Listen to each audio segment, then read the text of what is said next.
بسم الله الرحمن الرحيم. اعوذ باللہ من الشیطان الرجیم بسم اللہ الرحمن الرحیم السلام علیکم. آج آپ کا میزبان ڈاکٹر کاشف بشیر تفہیم القرآن سیریز کی قسط نمبر 513 کے ساتھ آپ کے سامنے حاضر خدمت ہے، جس میں ہم انشاءاللہ العزیز سورہ محمد کا باقاعدہ آغاز کر رہے ہیں. اور یہ مدنی صورت ہے، اس میں 38 آیات ہیں، 4 رکوع ہیں، اور آج ہم اس کی پہلی 3 آیات کا ترجمہ اور تفسیر آپ کے سامنے پیش کریں گے، اور اس حصے کا موضوع ہے کفر اور ایمان. بسم اللہ الرحمن الرحیم. الذین کفروا وصدوا عن سبیل اللہ اضل اعمالہم.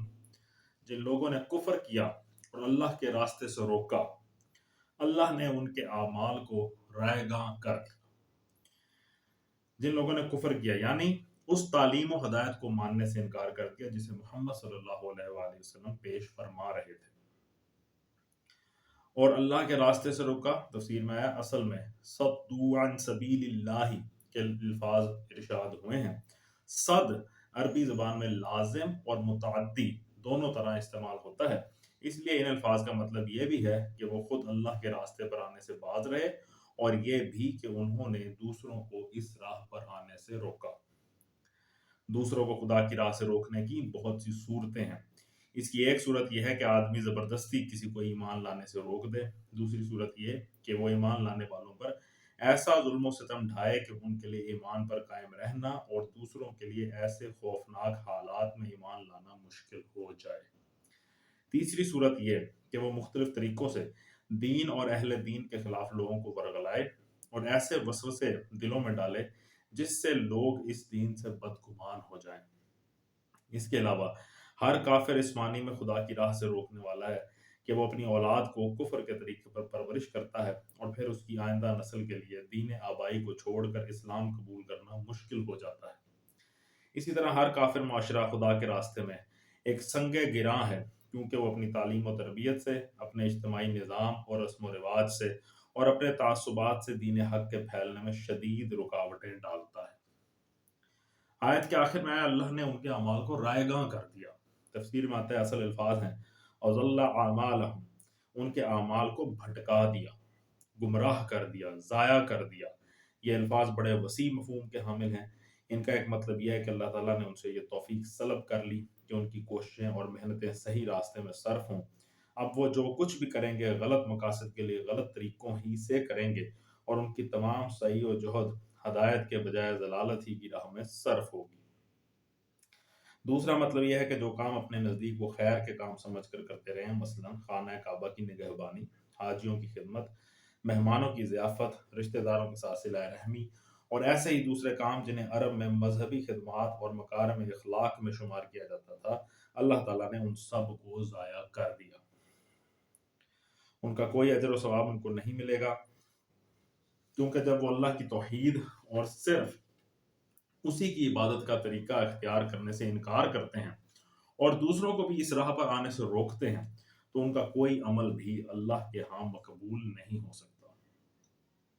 تیسرا مطلب یہ ہے کہ راہ حق کو روکنے اور اپنے کافرانہ مذہب کو عرب میں زندہ رکھنے کے لیے جو کوششیں وہ محمد صلی اللہ علیہ وآلہ وسلم کے مقابلے میں کر رہے ہیں، اللہ نے ان کو ضائع کر دیا. ان کی ساری تدبیریں اب محض ایک تیر بے ہدف ہیں. ان تدبیروں سے وہ اپنے مقصد کو ہرگز نہیں پہنچ سکیں گے. والذین آمنوا وعملوا الصالحات وآمنوا بما نزل على محمد وهو الحق من ربهم کفر عنہم سیئاتہم واصلح بالہم.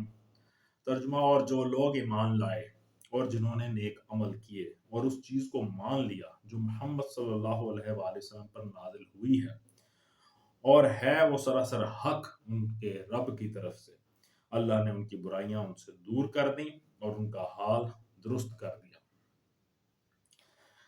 تفسیر میں آتا ہے اگرچہ الذین آمنو کہنے کے بعد آمنو بما نزل علی محمد کہنے کی حاجت باقی نہیں رہتی، کیونکہ ایمان لانے میں محمد صلی اللہ علیہ وآلہ وسلم اور آپ صلی اللہ علیہ وآلہ وسلم پر نازل ہونے والی تعلیمات پر ایمان لانا آپ سے آپ شامل ہے، لازم و ملزوم ہے.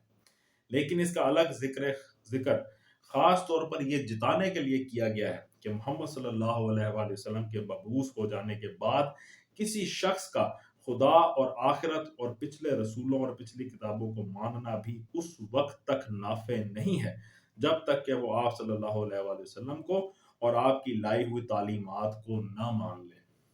یہ تصریح اس لیے ضروری تھی کہ ہجرت کے بعد اب مدینہ طیبہ میں ان لوگوں سے بھی سابقہ درپیش تھا جو ایمان کے دوسرے تمام لوازم کو تو مانتے تھے مگر محمد صلی اللہ علیہ وآلہ وسلم کی رسالت کو ماننے سے انکار کر رہے تھے۔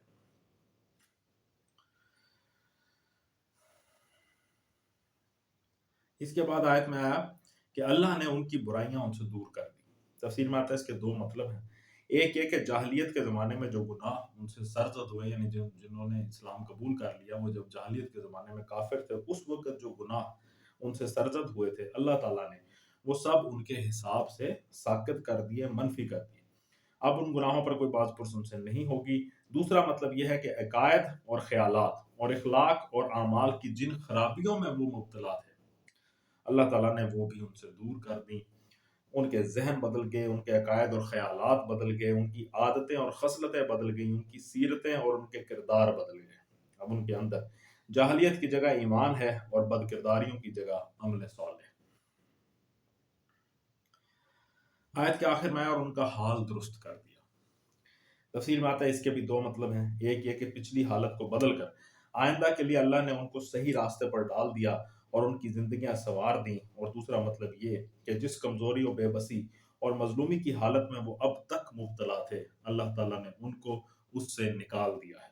اب اس نے ایسے حالات ان کے لیے پیدا کر دیے ہیں جن میں وہ ظلم سہنے کے بجائے ظالموں کا مقابلہ کریں گے، محکوم ہو کر رہنے کے بجائے اپنی زندگی کا نظام خود آزادی کے ساتھ چلائیں گے اور مغلوب ہونے کے بجائے غالب ہو کر رہیں گے۔ ذَلِكَ بِأَنَّ الَّذِينَ كَفَرُوا اتَّبَعُوا الْبَاطِلَ وَأَنَّ الَّذِينَ آمَنُوا اتَّبَعُوا الْحَقَّ مِن رَّبِّهِمْ كَذَلِكَ يَضْرِبُ اللَّهُ لِلنَّاسِ أَمْثَالَهُمْ۔ ترجمہ، یہ اس لیے کہ کفر کرنے والوں نے باطل کی پیروی کی اور ایمان لانے والوں نے اس حق کی پیروی کی جو ان کے رب کی طرف سے آیا ہے۔ اس طرح اللہ تعالیٰ لوگوں کو ان کی ٹھیک ٹھیک حیثیت بتائے دیتا ہے۔ تفسیر میں آتا ہے اصل الفاظ ہیں کذالک یضرب اللہ للناس امثالہم۔ اس فقرے کا لفظی ترجمہ تو یہ ہے کہ اس طرح اللہ لوگوں کے لیے ان کی مثالیں دیتا ہے، لیکن اس لفظی ترجمے سے اصل مفہوم واضح نہیں ہوتا۔ اصل مفہوم یہ ہے کہ اللہ تعالیٰ اس طرح فریقین کو ان کی پوزیشن، ان کی ویلیو ٹھیک ٹھیک بتائے دیتا ہے۔ ایک فریق باطل کی پیروی پر مصر ہے، ضد ہے، اس لیے اللہ نے اس کی ساری صحیح، ساری کوشش، سارے عمل کو لا حاصل کر دیا ہے، اور دوسرے فریق نے حق کی پیروی اختیار کی ہے، اس لیے اللہ نے اس کو برائیوں سے پاک کر کے اس کے حالات درست کر دیے ہیں۔ صدق اللہ العلی العظیم۔ الحمدللہ آج ہم نے سورہ محمد کی پہلی 3 آیات کا ترجمہ اور تفسیر آپ تک پہنچانے کی کوشش کی ہے۔ اللہ تعالیٰ سے دعا ہے کہ اللہ تعالیٰ ہمیں اس کوشش کو جاری و ساری رکھنے کی توفیق عطا فرمائے۔ آپ لوگوں سے گزارش ہے آپ ہمارے لیے بہت دعا کیا کریں کہ اللہ تعالیٰ ہمیں استقامت سے نوازے، اس کی توفیق کے بغیر کچھ ممکن نہیں ہے۔ اللہ تعالیٰ مہربانی فرمانے والا ہے۔ اللہ تعالیٰ کی ہر نعمت کا، ہر رحمت کا، ہر کرم کا لاکھ لاکھ شکر ہے۔ اس سے دعا ہے کہ وہ ہماری ناشکریوں سے درگزر فرمائے۔ اسی دعا کے ساتھ آپ سے اجازت چاہیں گے۔ اپنا بہت خیال رکھیں۔ آپ لوگوں کا بہت بہت شکریہ۔ اللہ حافظ۔